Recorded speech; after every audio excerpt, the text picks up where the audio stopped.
Ô Diogo, aconteceu o impensável e o mais previsível no mundo da tecnologia, paradoxalmente. O impensável é que uma empresa gigante como o Google foi condenada por exercer um domínio de mercado, ou seja, um monopólio. E mais previsível porque o Google é responsável por 94% das buscas na internet, ou seja, estava na cara. A dominância é tão grande que até virou verbo. Dar um Google virou sinônimo de procurar coisa na internet, cara. Mas não foi por isso que o Google foi condenado, não, cara. Essa é uma condenação, acho que histórica. Acho que para contextualizar, ela é diferente, porque é curioso que foi o próprio governo americano processando uma empresa O tio americana. Sam. O tio Sam processando uma empresa americana, né, a partir do Departamento de Justiça. E o lance é o seguinte, né? Qual que foi o fator motivador? Acontece que o Google, ele paga para várias empresas para manter os seus serviços de busca como padrão. Ele paga, por exemplo, para a Apple. Para quê? Para a Apple colocar o buscador do Google como padrão dos iPhones. E é uma coisa que você nem percebe, né? Não, a hora que você compra o iPhone, você já está usando ali. A hora que você faz uma busca, né, no navegador ali, ele já vai utilizar o Google sem você nem saber. E você fica, então, ali totalmente imerso no universo Google sem ter escolhido por isso, né? Quanto que era o valor do Pix? O valor do Pix, cara, chuta. O valor do Pix... Por ano. Quanto você acha que o Google paga para a Apple por ano para ter o buscador como padrão no iPhone? Ah, um salário mínimo, né? Que é o que tá dando. Um pouquinho mais, né? Um pouquinho mais. Um pouquinho mais. Um salário mínimo em dólar. Em dólar. Em dólar, eu tô falando da ordem de 20 bilhões. 20 bilhões de dólares só o que o Google paga para a Apple para manter o buscador do Google como padrão nos iPhones. Mas ele não paga só para a Apple, ele paga também para a Samsung, paga para umas outras empresas. Ao todo, no processo, fala que o Google, né, ele investe, ou ele gasta, ou ele dá esse Pix, ao total de 26 bilhões por ano para as outras empresas. Senhora. Né? E é claro que isso vai mudar o mercado, porque o Google acaba virando um concentrador. Como você colocou, né, estima-se que 94%, né, algumas pesquisas colocam 90% da busca fica no Google, que é onde o Google faz boa parte do dinheiro. Exato, Né? exato. Então, alguns dados aqui, por exemplo, o Google ele faturou, né, o ano passado em receita de publicidade só no buscador 175 bilhões de dólares. Ah, dá pra pagar pra Apple. Dá iPhone é pra caro, pagar, pô. dá pra iPhone pagar. É caro. Dá pra pagar. E aí, ao passo que, por exemplo, a Microsoft tem o Bing, Sim. que é o outro buscador, É. que compete ali com o Google. Sabe qual que foi a receita deles com publicidade no buscador? 2 mariolas e um sete belo. 12 milhões. 12 milhões. De milho? Não, bi. Ah, bi de bananada. É, B. Com É. B de banana. Não é uma coisa que dá pra jogar Né? fora, mas tá Então, bem distante, né? 175 bilhões para 12 bilhões, né? Então, assim, a gente vê que é um mercado concentrado. E o Departamento de Justiça estava de olho nisso, falando, olha, ele usa essa prática então de pagar para manter ainda vamos dizer assim, uma dominância do mercado. Mas o Google é esperto. O que o Google alegou na defesa? Entre várias coisas, um ponto que eu achei sensacional. Ele falou, as pessoas usam o Google porque ele é o melhor serviço. As pessoas querem usar o Google Buscador. De fato, né? Ele tem uma boa qualidade aí, talvez, sei, é mais usado. Mas, Elton, você já usou outro buscador? Qual que é o seu padrão de uso de busca? Eu já usei outros buscadores. De vez em quando eu vou até o Bing para saber como é que tá o humor dessa parte da internet que as pessoas costumam ir pouco. Uhum. Mas o curioso é que nesse processo o Google chamou algumas testemunhas. E uma das testemunhas foi um alto executivo da Apple chamado Ed Kill. E ele foi testemunhar em nome do Google. Aí ele falou, cara, não é verdade... Não, peraí. Ele é um executivo da Apple. Ele é um executivo da Apple. E aí ele entrou como testemunha do lado do Google. Do Google. Ele falou tá. assim, cara, é o seguinte, a gente adotou o Google, não é porque eles estavam pagando 20 bilhões pra gente. Não é porque caiu o Pix. É porque era bom. Tanto é que a Microsoft ofereceu o Bing pra gente. E sabe quanto que eles sugeriram para pagar, que a Apple devesse pagar para usar o Bing? Quanto? Falou assim, é de graça. E a Apple falou assim, o Bing nem de graça. Nem de graça. Nem de graça. É claro que esse cara tava de sacanagem, né? Porque, alguém bate na tua porta com 20 bilhões e outro fala assim, a gente não vai pagar nada, vai pagar zero aqui, ó. É claro que você vai pegar os 20 bilhões, né? Então, isso é uma justificativa interessante e o Google, né, falou isso, então, a gente tem o melhor serviço, as pessoas gostam de usar a gente, por isso que a gente tem essa dominância de mercado. Mas o fato é que não colou, né, não colou, a justiça falou, não, vocês estão de brincadeira comigo, né? Isso é tão bom assim porque você tem que pagar 20 bi. Pois é. Né? Se você... Por quê? Né? Então, o lance é que tem uma dominância de mercado não só pela qualidade, mas também de práticas comerciais. E é isso que o departamento pegou. Que parece ser algo que não é exclusivo do Google. Né? Acho que as empresas de tecnologia têm algo que é talvez um manual do monopólio, Elson. Pô, cara, eu gostei desse termo, hein? E pensando no que a gente já viu no mundo da tecnologia, dá quase que para fazer um passo a passo do monopólio, né? Como virar um grande monopólio. E pensando, né, nisso, sabe como é que o Google chegou no Brasil? Como? Assim, ele chegou pela internet, né? É, isso que eu ia falar. Comprando domínio, .com.br. .com.br, foi assim que ele chegou. Mas como eles ficaram a bandeira aqui, abriram um escritório... Como? Conta pra nós. Comprando uma empresa.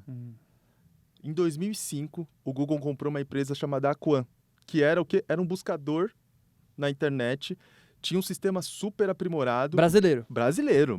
Feito por brasileiros. Inclusive era feito por professores da Universidade Federal de Minas Gerais, que eram especialistas nisso, eram sumidades naquela época, e muitos deles continuaram depois em como fazer buscas na internet, como organizar tudo. O Brasil era expoente nisso. O Google comprou essa empresa. Alguns professores não foram para o Google, mas um deles, o Bertier Ribeiro Neto, que era um dos sócios fundadores e também o diretor dessa empresa, virou gerente do centro de pesquisa do Google, que a empresa formou em torno dos engenheiros da Aquan. A empresa era tão boa que o Google falou assim, venham todos os engenheiros, eu quero que vocês trabalhem para mim. Pô, a empresa era pica, era top. Mas o curioso é que 2 desses professores que fundaram a empresa, o Ivan Mauro Campos e o Nívio Ziviani, já tinham fundado antes uma empresa que era um buscador, chamada Miner, com um estudante que estava fazendo mestrado com ele e outros professores. E essa empresa tinha sido comprada por quem? Por quem? Pelo UOL. Ah, é? Pelo UOL, para virar um dos buscadores do UOL. E nessa mesma época, tinha um buscador chamado KD. KD, eu sei muito KD. E o KD rivalizava com o Alta Vista aqui no Brasil. Alta Vista, total. Lembro. Quem comprou o KD? Não lembro. Yahoo. Yahoo comprou o KD. Ou seja, 2 buscadores foram comprados por Big Techs e um outro buscador foi comprado por uma grande empresa brasileira. De cara, já dá pra gente tirar a conclusão de que, nesse momento do comecinho da internet, o Brasil era um baita de um expoente em desenvolvimento de tecnologia. E de uma tecnologia que virou predominante. Porque hoje em dia a gente precisa do Google para ir para qualquer lugar. Na internet, claro. Só que nesse momento em que as empresas estavam florescendo, 2 grandes empresas vieram e tiraram elas do mercado, trouxeram para dentro. E elas assim, nem eram Big Techs ainda, né? Nem era. O Google naquele momento... Ele já era considerável, mas não era não o era que a Big gente Tech. conhece hoje, né? Não era tão grande assim. A gente tá falando de sabe? que ano, Elton? Só mais ou menos assim. O KD foi comprado no finalzinho dos anos 90 e a Aquan foi comprada em 2005, ou seja... Pelo Google. Pelo Google. Não faz tanto tempo assim. Era o começo de tudo ali, né? Mas de cara, elas já foram tiradas do mercado.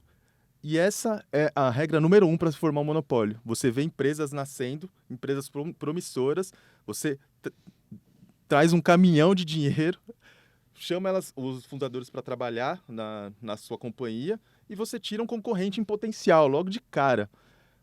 E só para a gente não ficar só no Google, a Meta, que é dona do Instagram, do Facebook e do WhatsApp, está sendo investigada agora pela FTC, que é quase como o CAD de lá, mas funciona como outros órgãos. E, em geral, o que ele faz, o que a FTC faz é olhar para o lado antitrust, ou seja, para prezar pela livre concorrência. Está investigando a Meta justamente por ter comprado o WhatsApp e o Instagram, porque viu nessas compras um jeito de limitar a concorrência. Ou seja, na época que o Facebook comprou o Instagram, Lembra como é que era? Nossa, esse aplicativo, ele é revolucionário porque ele preza as fotos primeiro e agora o mundo é foto e tal, não sei o quê. Quando comprou o WhatsApp, cara, todo mundo tá mandando mensagem, a gente precisa ter Serviço de mensageria. um aplicativo de mensageria aqui para competir com o iMessage da Apple e tal, não sei o quê, pipipipopopó. O curioso é que em 2012, quando o Facebook comprou o Instagram, em 2014, quando o Facebook comprou o WhatsApp, a FTC aprovou as duas compras. Deu joinha. Deu joinha. E agora tá... Só que depois ela percebeu que foi engambelada. Opa, pera aí. Qual que é o Ela rolo? Ela percebeu que outros órgãos ao redor do mundo que também têm que prezar pelo lado da livre concorrência foram pedindo documentos para o Google e viram que... E a FTC viu que ela recebeu uma quantidade limitada de documentos. Ela não tinha toda a informação disponível para tomar uma decisão correta. E sabe o que a FTC está pedindo agora? Google, a gente quer separar... Google não. Não, Google Meta. Meta, a gente quer separar você do Instagram e do WhatsApp. Já imaginou como não vai ser um fuzuê se isso acontecer, cara? Essa é uma briga que tem há muitos anos na área de tecnologia de tentar quebrar essas empresas, né? Sim. Ainda não se conseguiu, mas acho que talvez seja um caminho.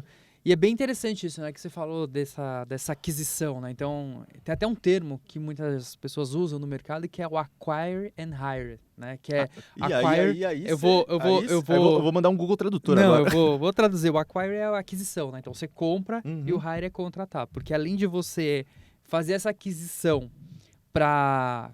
Obviamente, você elimina um concorrente. Então, se eu compro uma empresa que está nascendo que pode, de alguma forma, machucar o meu mercado, eu compro ela, incorporo, né, a tecnologia dela, os usuários, mas eu também faço hire. Geralmente, as pessoas-chave dessa empresa, elas são contratadas. Que foi o que aconteceu, por exemplo, com essas empresas. Né? Então, é uma estratégia. Deixa as startups. Né? Por isso que eles investem tanto em startups, né? No ecossistema de startups, as big techs. Porque investindo nesse ecossistema de startups, fica ali um celeiro de ideias, é um celeiro de inovação que fica no quintalzinho delas. Exato. E aí, se precisar, eu compro, eu faço parcerias e tal. Mas... E antes de você continuar, e nessa parte do hiring, a Meta mandou bem, hein? Porque levou para dentro de casa um brasileiro. Levou para... E adicionando aquela ideia que eu estava comentando no começo, que tem muito brasileiro, tem muito capital intelectual de ponta aqui no Brasil pensando as inovações do futuro da internet e do mundo da tecnologia. O que falta é ecossistema. Mas compra não é a única arma para se formar um monopólio, né, Diogo? Não, e eu acho que a gente tem vários exemplos disso que tem uma outra estratégia que é a cópia. A cópia. Né? Então, a cópia é um jeito também de você, de certa forma, neutralizar o seu concorrente. E ninguém faz isso melhor do que ele. Ele? Mark Zuckerberg. É o cara. Né? Ele é o cara, assim, que consegue copiar e, às vezes, até melhorar o recurso. Né? Mas inspirado nos concorrentes. Então, a gente teve um exemplo clássico. Pegando agora o que você falou do Instagram, primeiro foi uma aquisição. Né? Porque é isso que você falou. Agora o universo é fotos, né? Então vamos tentar adquirir uma empresa, uma plataforma que seja forte em fotos. Compraram o Instagram. Isso foi em 2012, se eu não me engano, 2011, 2012. 2012. 2012, né? E logo em seguida surge um novo competidor ali no mercado. Quem? O Snapchat. Você fez Snaps, cara? Cara, você não teve Snapchat? Não tive Snapchat. Tá. E o Snapchat... Pô, você não teve? Eu não tive. Que triste. Agora tá me julgando, né? Não, não tô julgando. É que, tipo... Você teve? Você fez snaps? Fiz snaps. Fiz poucos, mas eu fiz snaps. O que você fazia do Snapchat? Agora eu tô curioso. Nem lembro. Postava coisa aleatória, assim. Mas era divertidinho, assim. Porque era uma coisa que tava chegando na época, né? Então eu fazia Vines. Vines, assim. Mas eu não usei o Vines. Mas é isso. Então, por exemplo, o Snap, ele trouxe uma ideia de fazer... O Snapshot trouxe a ideia do Snap, né? Essa coisa instantânea, de que a imagem depois desaparece, não é um álbum de foto, não é é uma rede social mais instantânea e tal, e começou a virar um sucesso. E aí, o que o Zuckerberg fez como resposta? Pegou, modificou o Instagram, adicionando uma nova funcionalidade, que foi os Stories. Você não vai contar pro pessoal por que era um sucesso? Os Snapshots? Por que era um sucesso? Sexting, Diogo. E Isso. você acabou de dizer que fazia, né? Não. Tá se entregando aí, hein, Não, cara? peraí. Isso era uma das funcionalidades. Cara. Né? O pessoal fazia snap de tudo. Não Aham. era assim. Mas, sim, de fato, foi o que impulsionou ali. Sexting, que é troca de nude. Porque a Aquela- imagem sumia, né? Aquelas mensagens um pouco mais picantes, Mas um imagenzinhas, pouco né, Diogo? Calientes. E depois mudou, né? Mas mudou o padrão de comportamento Sim. também, né? Então, acho que quando o Instagram ele colocou isso nos stories, mudou um pouco o padrão de comportamento e vários outros lugares começaram a colocar stories. É. Tipo, cara, tava um inferno, sabe? Colocar stories no WhatsApp, colocar stories no LinkedIn. Do LinkedIn? Teve uma época que tinha stories no LinkedIn. Pera. Deu um bug. Se Deu eu um não, tilt. se eu não estou enganado, tinha sim. Deu um tilt na minha cabeça. O snapshot era pra você. Snap. Os snaps era pra você fazer sexting. Aí o Facebook colocou no Instagram e a galera chegou no Não, LinkedIn. calma. Você tá fazendo juízo de valor. Agora chegou no LinkedIn e a galera tá fazendo sexting no LinkedIn? Não, calma. Você tá fazendo juízo de valor. O snapshot era uma coisa instantânea. Não é que foi feito pra sexting. O pessoal usava bastante pra sexting, né? Que é essa troca mais picante de imagem. Só que depois, quando foi pro Instagram, virou compartilhamento mais instantâneo de coisas, assim, que a pessoa não quer que fique pra sempre. Obviamente com coisas mais sensuais, ou não, enfim. Hoje é menos, né? Sim. E Mas depois- parece muito pouco pra dizer que o Facebook é campeão de cópia, né? Não, ele tem outros serviços, né? Uhum. E aí, logo em seguida, então acho que o Stories foi um primeiro movimento. Uhum. E um pouco antes da pandemia surge um novo fenômeno, Uau. né? Foi o TikTok. E aí o TikTok ele vem como uma grande promessa, agora focado num outro mecanismo que são os vídeos curtos. Então a gente sai da foto permanente, vai para um rolê meio dinâmico, né, com uma outra pegada de interação, que são essas fotos temporárias, e aí a gente chega nos vídeos curtos com o TikTok. E aí o Mark Zuckerberg, o que ele faz?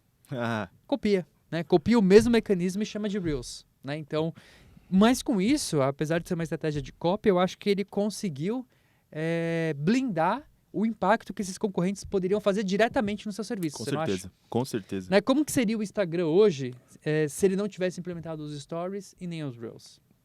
Eu não sei porque eu não estaria lá. Pra começo de conversa, né? Ia ser uma Porque coisa... virou o padrão, né? Sim. Mudou o perfil de comportamento das pessoas e ele foi se adaptando. E ele foi se adaptando a partir das cópias. Aliás, isso é um aspecto importante, porque quando o Zuckerberg era perguntado sobre se ele estava copiando mesmo, o que ele dizia era: cara, isso é um formato campeão na indústria, Uhum. então não tem como a gente não adotar.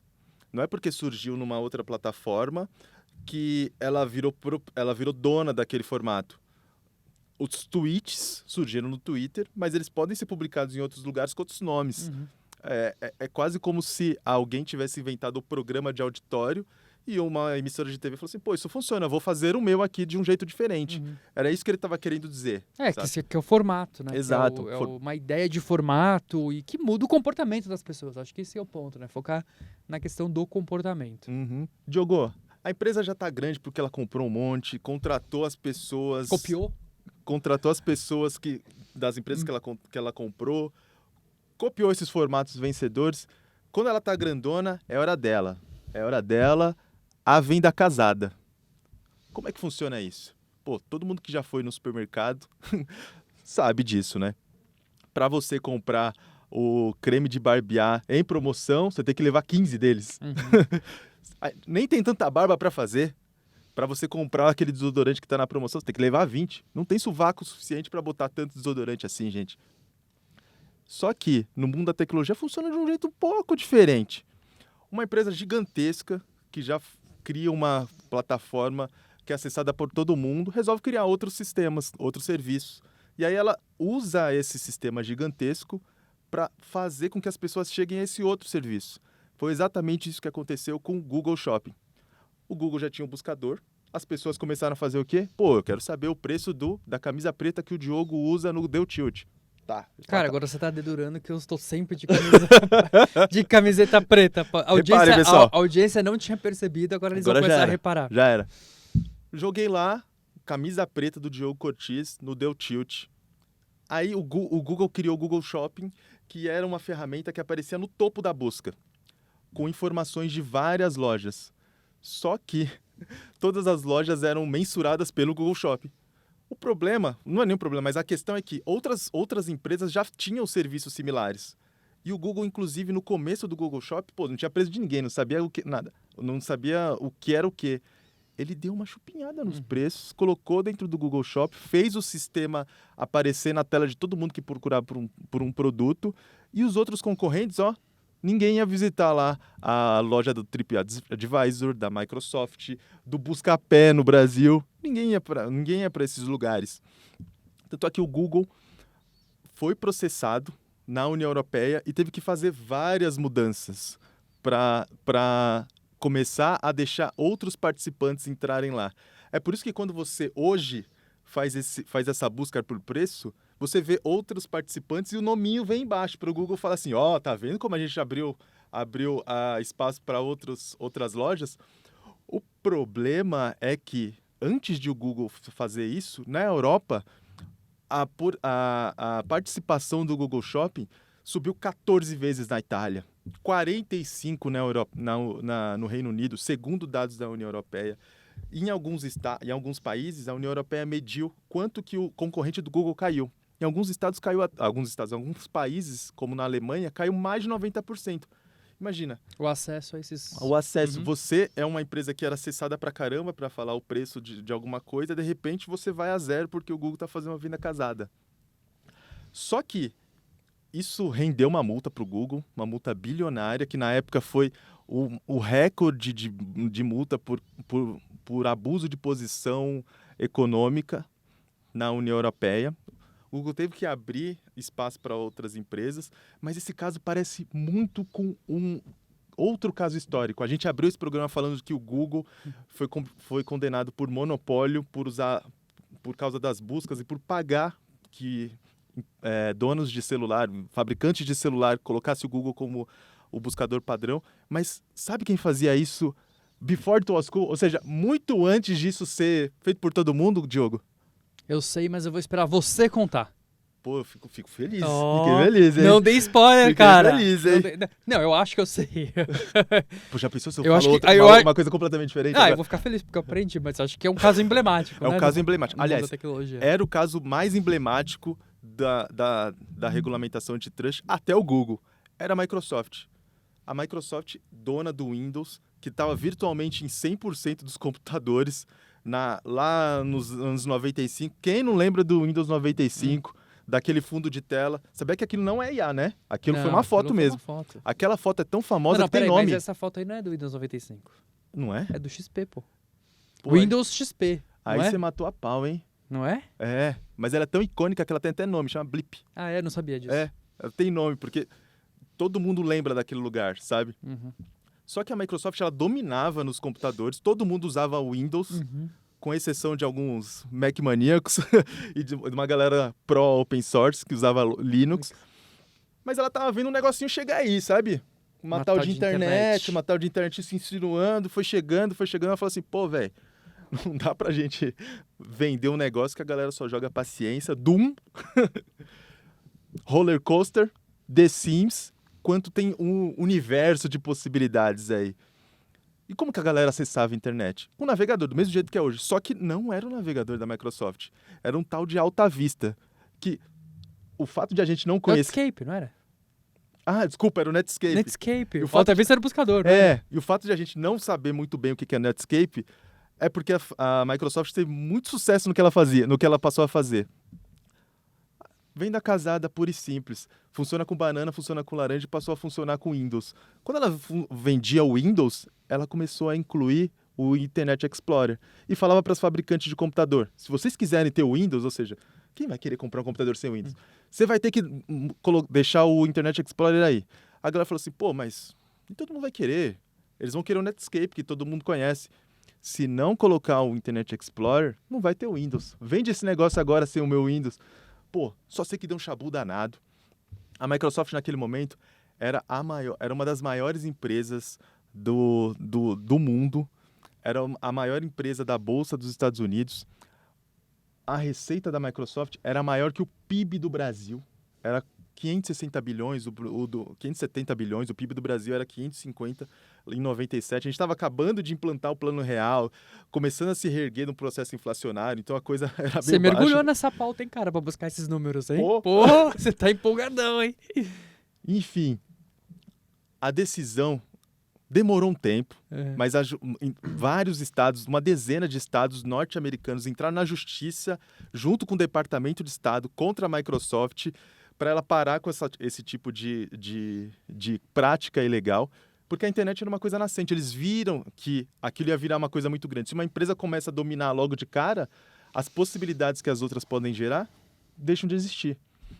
No fim das contas, a Microsoft foi condenada por monopólio e a decisão foi: vai ter que dividir em duas.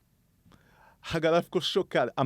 Só para você entender, Diogo, no ano que isso aconteceu, as ações da Microsoft, que lembro, era a maior empresa da Bolsa dos Estados Unidos, caíram 40%. Imagina, a maior empresa do mundo cai 40%. Loucura, pânico, gritaria. Só que isso era 2020. A Microsoft foi condenada em 2020, começo de 2000, foi postergando, foi negociando, foi não sei o quê, bababá. Tinha eleições nos Estados Unidos naquele ano. O candidato republicano, que era um tal de George W. Bush, fala assim: olha, esse negócio de dividir empresa vai contra o que eu acredito aqui. Fica tranks, tio Bill Clinton, tio Bill Gates. Fica tranks, porque, ó, comigo aqui não vai quebrar nada não. Dito e feito, o cara foi eleito, o Departamento de Justiça fala assim: esse negócio de quebra de concorrência não tá bem assim não. Vamos fazer um negócio diferente. Ô, Microsoft, dá a mãozinha aqui, tapinha na mão, não vai ter que dividir mais nada, continua do jeito que tá, mas seguinte, não é mais para fazer isso, menino feio, não faz mais isso, não vai fazer mais isso. Tomou uma bronca? Tomou uma Uma bronca, advertência? uma advertência. Na escola? Não foi nem suspenso, sabe? Né? Só uma advertência na sala do diretor. Não foi nem suspenso. Depois de tomar um tapinha na mão, a Microsoft foi supervisionada pelo governo dos Estados Unidos durante um tempinho e acabou por aí. Quer dizer, na União Europeia, a Microsoft, as autoridades viram que ela continuava oferecendo o Internet Explorer e não sugerindo que as pessoas pudessem baixar outros navegadores. Ou seja, terminou em pizza. Nada acontece feijoada. Nada acontece feijoada. Isso mostra um pouco, assim, essa dominância. Porque quando as plataformas, elas começam a crescer e criar um ecossistema, né, faz uma casa bonitona, elas também vão colocando travas, tanto para novos entrantes, quanto para as pessoas saiam, né? Claro. E aí tem, acho que um caso da Apple, que é curioso, né? Então, a Apple sendo obrigada também a quebrar a loja, né? Então, eles falam de um grande controle que tem. Então, eles, na União Europeia, né, tem essa ideia de uma loja alternativa da Apple Store. Mas tem um caso bem interessante, que é do Apple Music, né? Então, e aí uma treta com o próprio Spotify. Porque há uma ação também de que, por exemplo, os serviços de assinatura, eles dependem e são meio que obrigados a passarem pela loja da Apple, ainda que a assinatura seja do aplicativo, sabe? Então, isso faz com que a Apple abocanhe um pedacinho e também tem essa treta, né? Então, recentemente, as pessoas que fazem anúncio online, no Instagram você tem o botão... você faz um post e você tem o botão turbinar lá, né? Uhum. Impulsionar. E se você faz por ali agora, eles estão cobrando 30% a mais. Porque a Apple está cobrando da Meta. E a Meta está repassando para os consumidores. Então, muita gente está fazendo o quê? Comprando até um outro celular. Usa a Apple para tudo. Mas na hora de fazer os anúncios, faz o anúncio pelo aplicativo no Android. Porque aí não paga. Uhum. Né? Então, também tem toda essa ideia. E eu acho que é isso, né? O universo digital... É um universo onde a gente tem uma lei, né, do winner takes all, né, que é o ganhador leva tudo, porque ele fica tão poderoso. Ao né? vencedor as batatas. Isso, porque ele leva tudo, né? Então essa é uma questão que se discute bastante, né, que nessa economia digital essa formação de monopólios acaba sendo conduzida de uma maneira mais rápida. Né? Diogo, a gente aqui falou de Apple, de Facebook, como Meta, de Google, Microsoft, Amazon. Não ficou faltando nenhuma Big Tech, né? Não parece que é coincidência o que está acontecendo. Qual?